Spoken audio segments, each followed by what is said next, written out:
देखिए, सृजन विज्ञान गाल्टन साहब ने दिया।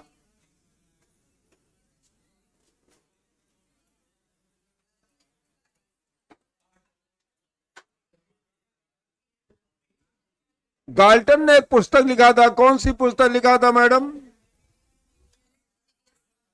कब लिखी गई थी?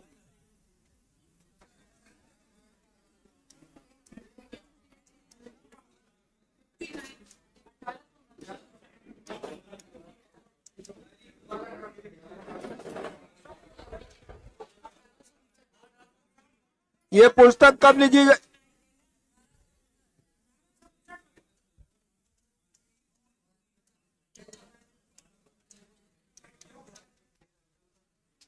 सृजन विज्ञान क्या कहता है मार साहब? मान लो अगला प्रश्न हम आपके यहां डलवाएंगे कि सृजन विज्ञान क्या कहता है।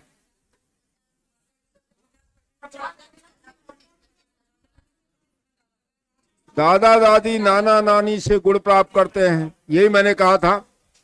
दूसरा दिया है, भाषा विकास के लिए प्रारंभिक बचपन काल होता है अति संवेदनशील।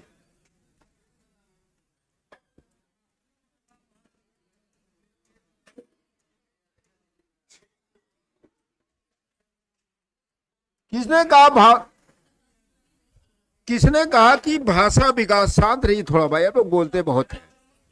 चोम्स्की ने कहा। जब पूछेगा किसने कहा था, चोम्स्की, इन्होंने कहा कि प्रारंभिक बचपन काल भाषा विकास के लिए सबसे अति संवेदनशील होता है। अगला क्वेश्चन दिया, बच्चों के विकास के सिद्धांत को समझना शिक्षक को सहायता करता है। अच्छा, तीसरा, एक बच्चे के वृद्धि और विकास के अध्ययन में सर्वाधिक अच्छी विधि क्या है? ये विकास की विधि क्या है?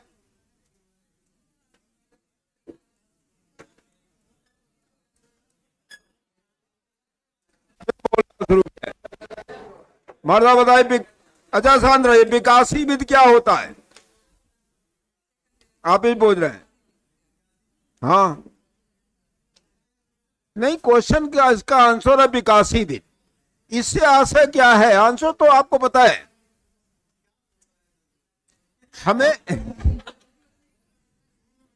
हमें यह चीज देखना है कि बच्चे के शारीरिक, मानसिक, संवेगात्मक, सामाजिक और नैतिक विकास किस क्रम में हो रहा है। इसी को कहते हैं विकासी विधि। पूछा जाता है, प्रश्न दिया गया कि बच्चे के वृद्धि और विकास के अध्ययन की सर्वाधिक विधि क्या है, तो उसको कहा जाएगा विकासी विधि। अब विकासी विधि में 5 पक्षों का अध्ययन होता है। कौन कौन? शारीरिक, मानसिक, संवेगात्मक, सामाजिक और नैतिक। अगला क्वेश्चन दिया गया, बच्चे के विकास के सिद्धांत को समझना शिक्षक को सहायता करता है। शिक्षार्थियों के भिन्न भिन्न अधिगम शैलियों के प्रभावी रूप से संबोधित करने के लिए। यही सही है। क्यों? अभी क्यों ऐसा अगर पूछ दिया, क्यों ऐसा समझना जरूरी है? मैडम आप ही पूछ रहे हैं, क्यों एक शिक्षक को अधिगम की विभिन्न शैलियों को प्रभावी बनाने के लिए संबोधित करना चाहिए? देखिए, इसको ध्यान रखिएगा। हर कक्षा में वैयक्तिक भिन्नता पाई जाती है। एक शब्द आएगा, वैयक्तिक भिन्नता।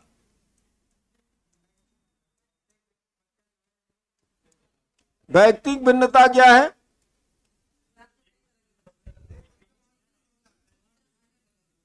हर बच्चे अलग अलग भिन्न होते हैं।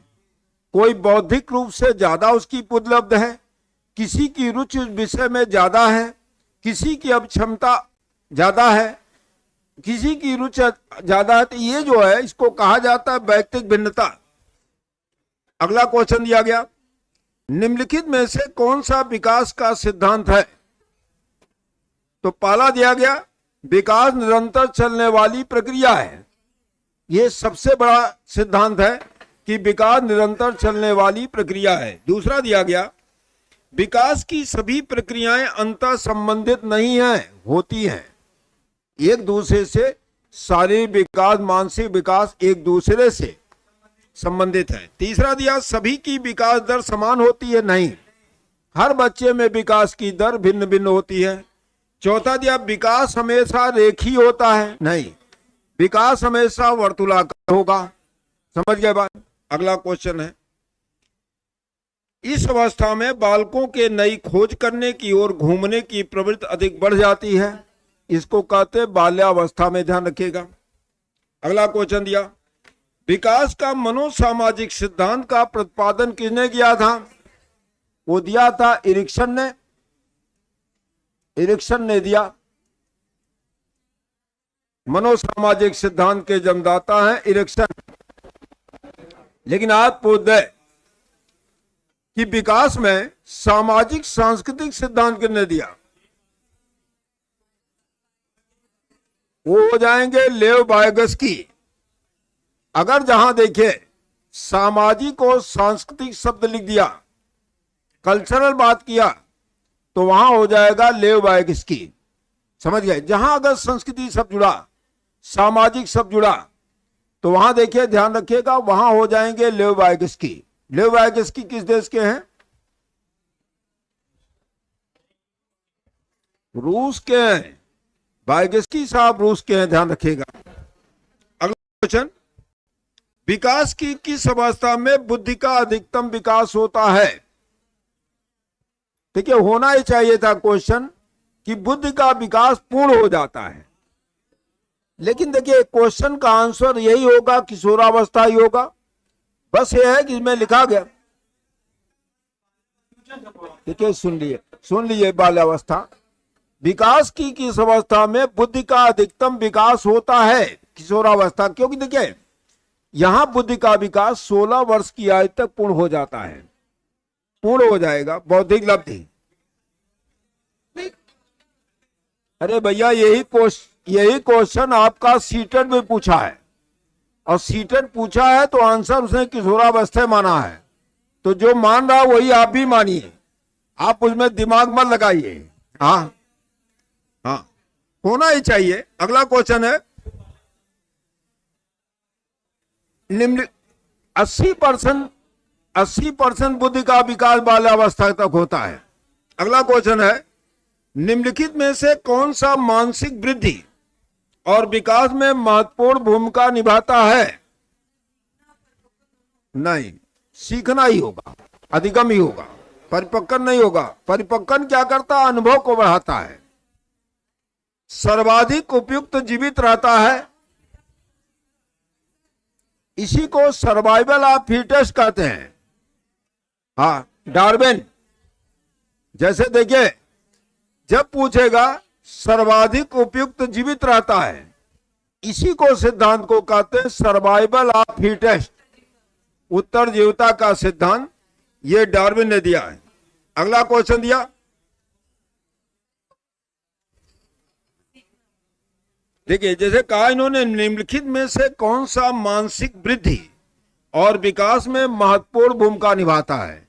मानसिक वृद्धि में सीखना ही निभाता है, नहीं, यह अनुभव तब होगा। देखिए अनुभव शब्द यहां देता कि शारीरिक मानसिक सारे विकास की बात करता, तब अधिगम और परिपक्वन हो जाता। अगला क्वेश्चन है परिपक्व विद्यार्थी अपनी हाँ, वही 10वां बताया डार्विन। इसको याद रखिएगा, इसका अंग्रेजी में अर्थ होता है सर्वाइवल ऑफ फिटेस्ट। डार्विन की पुस्तक कौन थी? The origin of Spacey.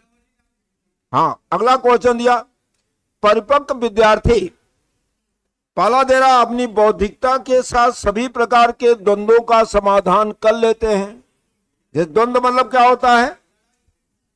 द्वंद्व मतलब विचारों में द्वंद्व, लड़ाई नहीं।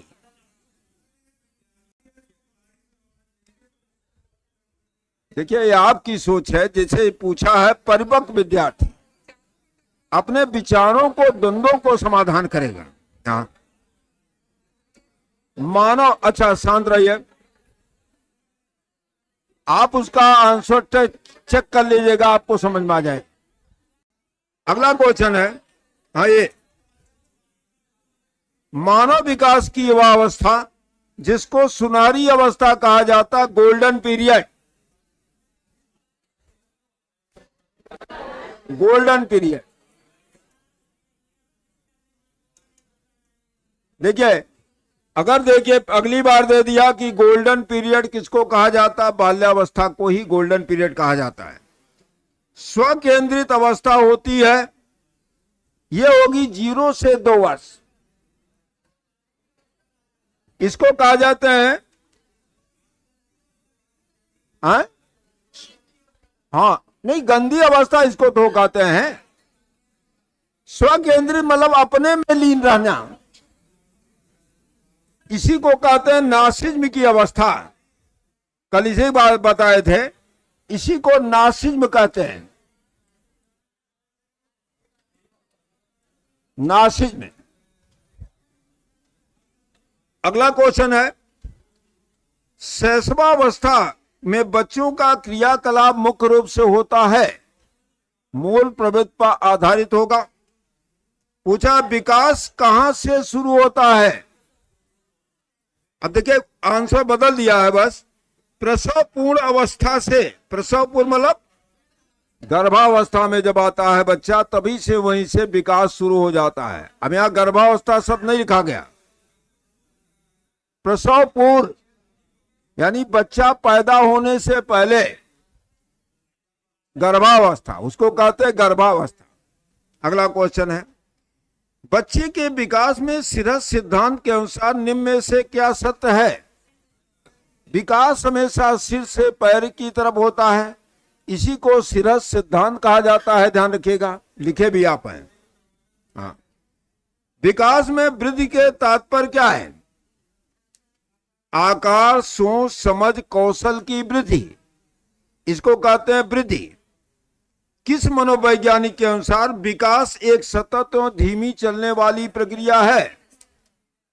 स्किनर। हाँ 17 में हो जाएगा मैडम डी। नहीं, विकास डी। आकार, सोच, समझ, कौशल में वृद्धि, संवेग में नहीं। अगला क्वेश्चन दिया गया, शर्म और गर्व की अवस्था जैसी भावना का विकास किस अवस्था में होता है। बाल्यावस्था। अगला क्वेश्चन दिया गया, मनोवैज्ञानिकों के अनुसार बाल विकास की कौन सी अवस्था सबसे जटिल है। कल बताए भी थे, सबसे जटिल यह है, किशोर नाना अपने को बच्चा मानता है, ना वो परिपक्व मानता है, दोनों के बीच रहता है, इसलिए उस अवस्था को जटिल अवस्था कहा गया है। अगला क्वेश्चन दिया गया, निम्नलिखित में से किस, थोड़ा शांत रहिए, निम्नलिखित में से किस स्तर में बालक अपने समकक्षी वर्ग में सक्रिय सदस्य होता है। देखिए, बनते मतलब बन जाते हैं, होते हैं, वही बात। देखिए, एक अगर इसी पर दोबारा प्रश्न है, अगर कहे कि बालक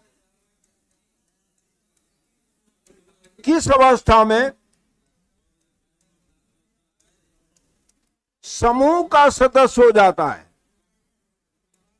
समूह का सदस्य,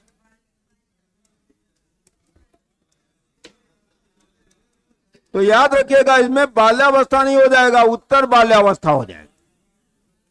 अगर बाल्यावस्था लिखा बाल्यावस्था लगाइएगा, अगर नहीं है तो उत्तर बाल्यावस्था लगाइएगा। इसी को हम कहते हैं गैंग एज।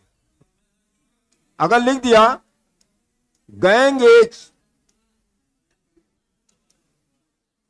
तो बताइएगा गैंग एज उत्तर बाल्यावस्था कहा जाता है, इसको याद रखिएगा। इसका उत्तर हो जाए किशोरावस्था। देखिए, अगर एक्टिव की बात किया तब तो हाँ 21 का हो जाएगा ए, लेकिन मैंने आपको यह बात समझाया, देखिए ध्यान रखिएगा। अगर प्रश्न आता है किस अवस्था में बालक अपने समूह का सदस्य हो जाता है, समूह में रण रखता है, तो हम बताएं बाल्यावस्था। बाल्यावस्था में भी कभी पूछा उत्तर बाल्यावस्था, क्योंकि इसी अवस्था को गैंग एज कहते हैं, ध्यान रखिएगा। इसमें दोनों ऑप्शन क्या, आप उत्तर बाल्यावस्था लगा देंगे, ठीक है।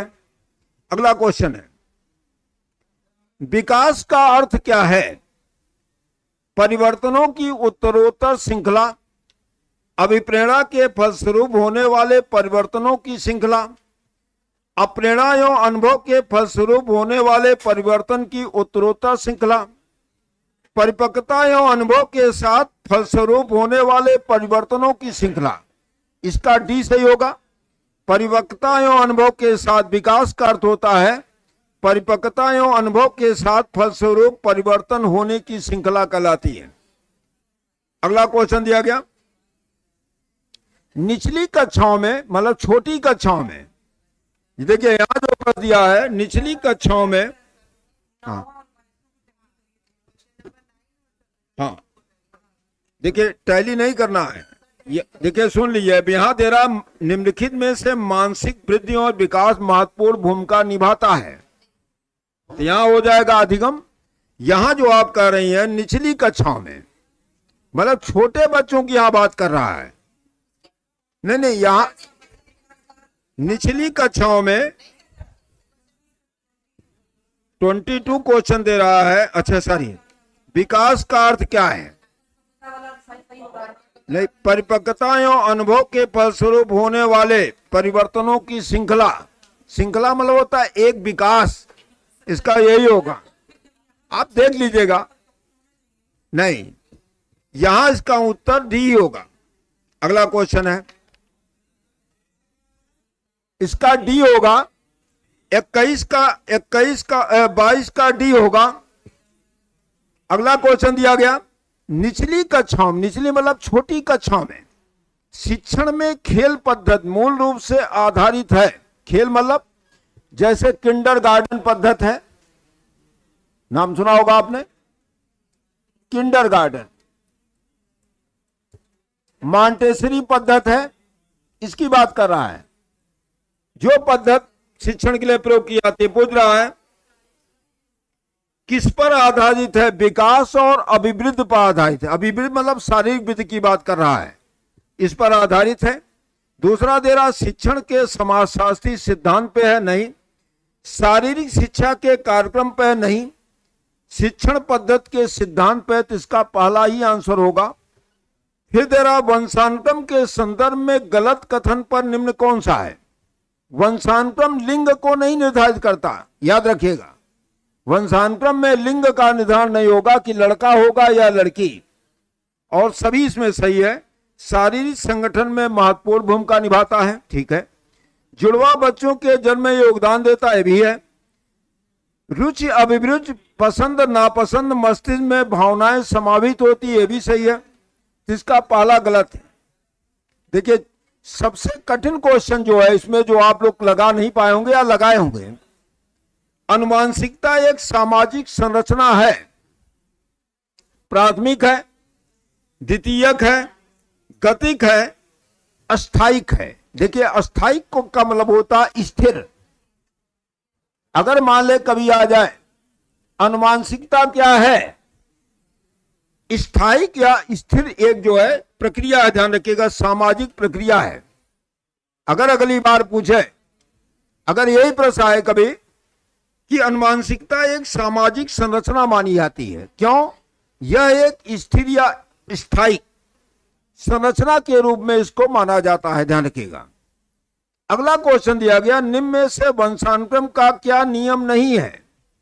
देखिए समानता होता है, भिन्नता होता है, प्रत्यागमन होता है, अभिप्रेरण नहीं होता। यह वंशानुक्रम का नियम नहीं है। वंशानुक्रम का नियम क्या क्या है? पहला है क्या? समानता। इसका क्या अर्थ है? समानता का नियम। देखिए यह नियम कहता है कि माता पिता के समान ही बच्चे होंगे।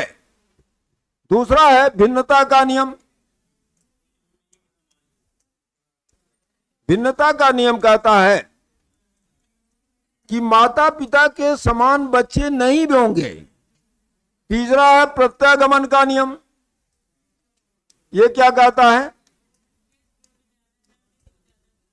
प्रत्यागमन का नियम कहता है जिस लिए हम प्रयास ज्यादा करेंगे उसी चीज का विकास होगा। चौथा है अर्जित गुणों का नियम। ये कौन दिया था? गुणों का नियम। क्या उसमें दिया है ना? मान ले अगली बार पूछ दे अर्जित गुणों का नियम वंशानुक्रम का नियम है कि नहीं। इसको दिया है लेमार्ड ने, इसको दिया लेमार्ड ने, अर्जित गुणों का नियम दिया। पांचवा है मातृपक्ष और पितृपक्ष का नियम। कौन दिया था?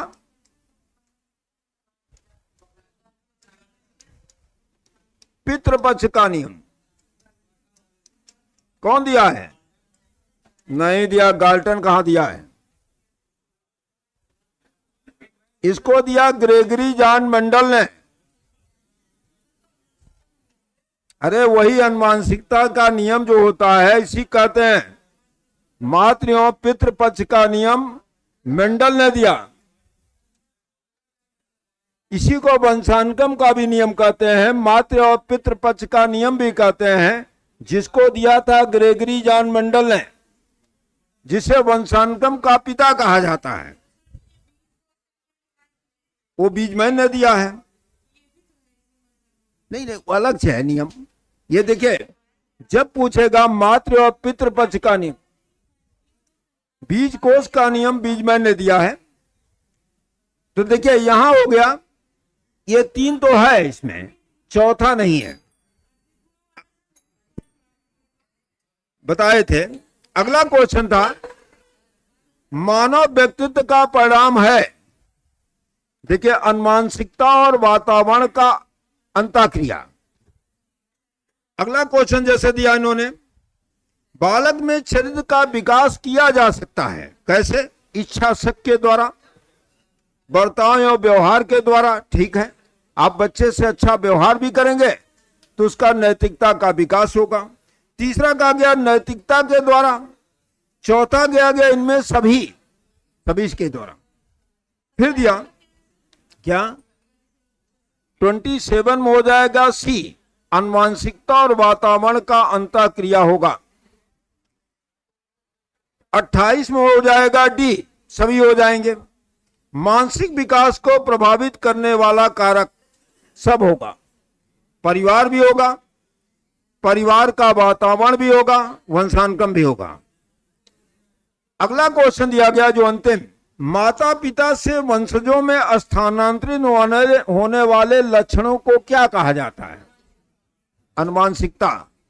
और जो प्रवाहित होता है, ध्यान रखिएगा, अगर पूछे स्थानांतरित होने वाले क्या प्रवाहित होता है तो जीन हो जाएगा। हाँ,